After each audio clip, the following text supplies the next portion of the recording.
Before you start working on your dishwasher, make sure that there is no water left inside. You have to empty the tank which is on the left, and for this you can use anything, any pump if you have. In my case I can use this gun, this water gun.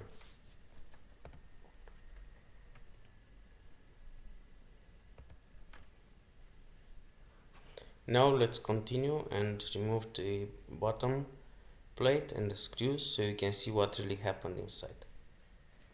Remember to remove all the water, or at least as much as you can, because this water might flow when you try to move the dishwasher. There are not so many screws to remove.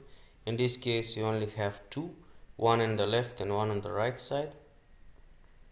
In case you cannot access them, then you might need to adjust the left and right panels.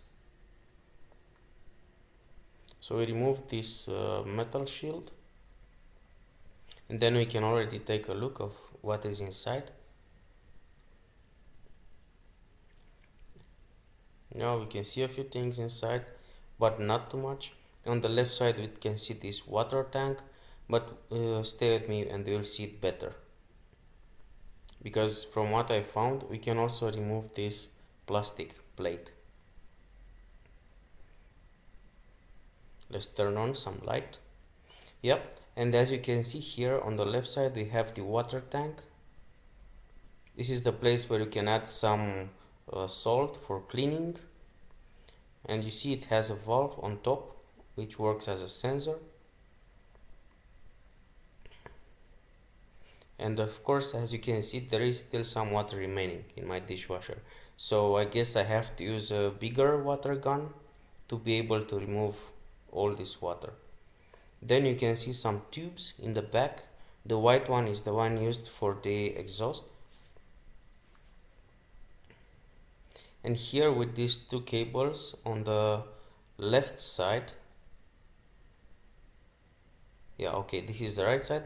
So on the right side we can see the big pump which is used for washing. Of course, a lot of cables, you don't care about that, but this is the pump used for washing, so take care of it. This is one that takes the water in and pumps it inside the machine. Usually there is no issue with it, but here on the left side you see the small pump on the right side of the tank, and this small pump, the one with two cables, red and brown, this is the pump that usually gets broken. So all you have to do is to remove the cables and then remove the pump. Some machines have a screw or two that you have to remove,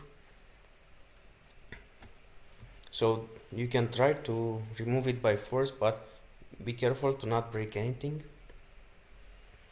So first look if you have any screws to remove.